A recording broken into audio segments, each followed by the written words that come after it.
Berjumpa lagi dalam permenungan kita edisi Senin 19 Juli 2021 dalam pekan ke-16 masa biasa.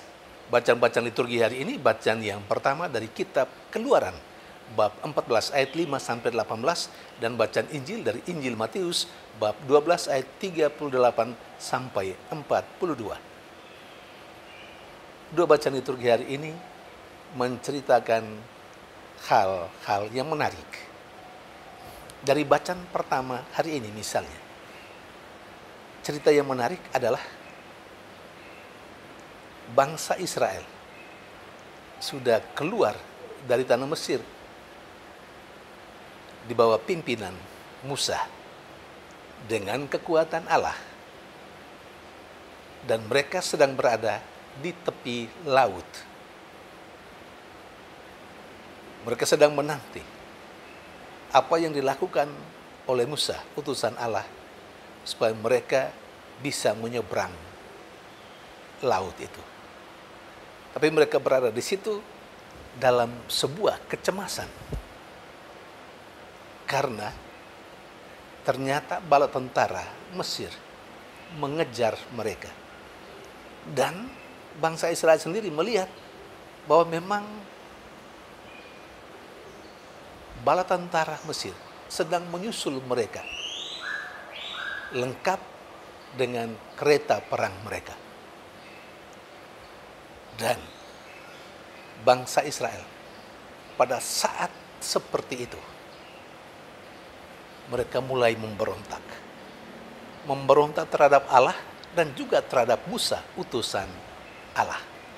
Mereka mengamuk, karena mereka merasa sebentar lagi mereka akan mati. Mereka mengamuk kepada Musa. Kalau seperti itu tujuannya, membawa mereka keluar dari tanah Mesir, lebih baik mereka mati di tanah Mesir. Dan Musa sendiri, sebagai orang yang diutus oleh Allah, menenangkan hati bangsa Israel yang sedang panik pada saat itu. Dia berkata, supaya mereka percaya karena Allah akan menolong mereka. Allah akan berperang terhadap bala tentara Mesir yang mengejar mereka.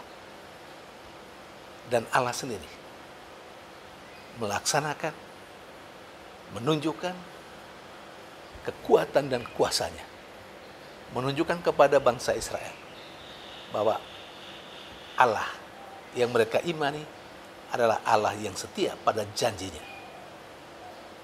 Allah dalam akhir cerita bacaan pertama hari ini menenggelamkan bala tentara Mesir di laut Teberau. Setelah Musa melaksanakan perintah Allah, membelah laut dengan tongkat yang ada di tangannya. Saudari dan saudara yang terkasih, dari bacaan pertama ini 1-2 poin sebagai permenungan bagi kita. Yang pertama, dikatakan dalam bacaan pertama juga bahwa setelah Firaun dan pegawai-pegawainya mengetahui bahwa bangsa Israel sudah keluar, dan mereka membahasakannya lari, bangsa Israel telah lari, dan mereka menyesali semacam kebodohan mereka. Mengapa mereka mengizinkan orang-orang Israel berangkat? Karena ketika orang-orang Israel ada di Mesir, orang-orang Israel menjadi orang-orang yang bisa dipakai untuk membangun Mesir. Karena itu semacam ada rasa kecewa. Dan karena itu pula lah mereka mengejar. Mereka tidak mau bangsa Israel keluar dari tanah Mesir. Mereka menginginkan supaya bangsa Israel tetap ada di Mesir, supaya tenaga mereka bisa dipakai untuk kepentingan Mesir. Jahat bukan? Poin yang kedua, orang-orang Israel sendiri, ketika mereka berangkat keluar dari tanah Mesir, mereka senang.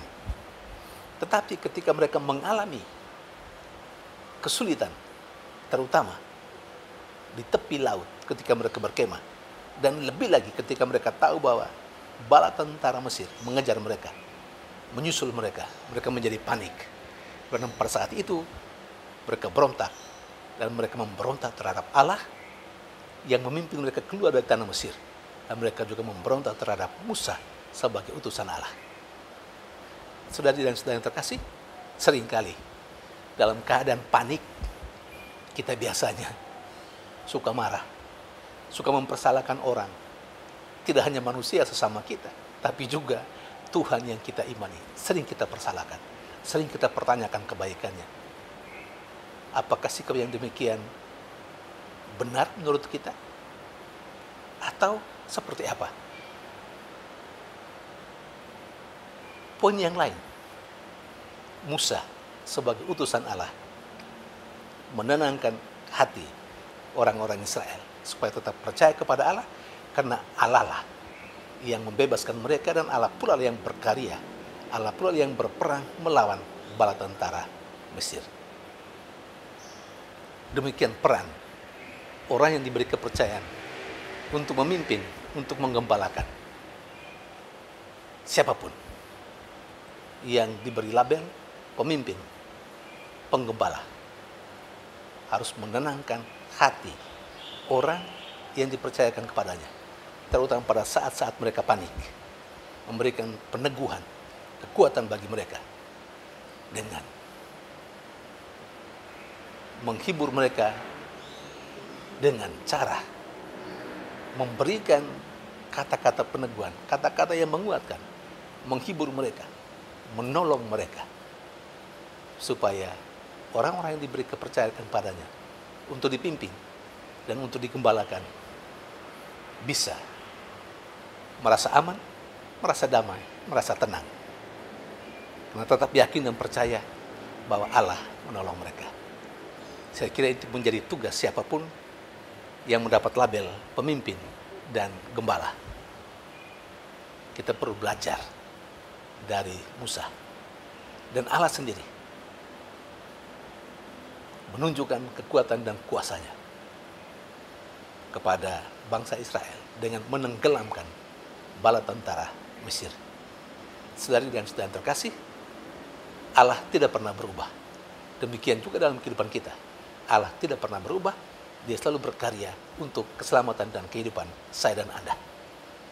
Dalam bacaan Injil, menarik juga, orang Farisi dan ahli Taurat meminta Yesus memberi tanda. Sedikit-sedikit minta buat tanda, buat mujizat.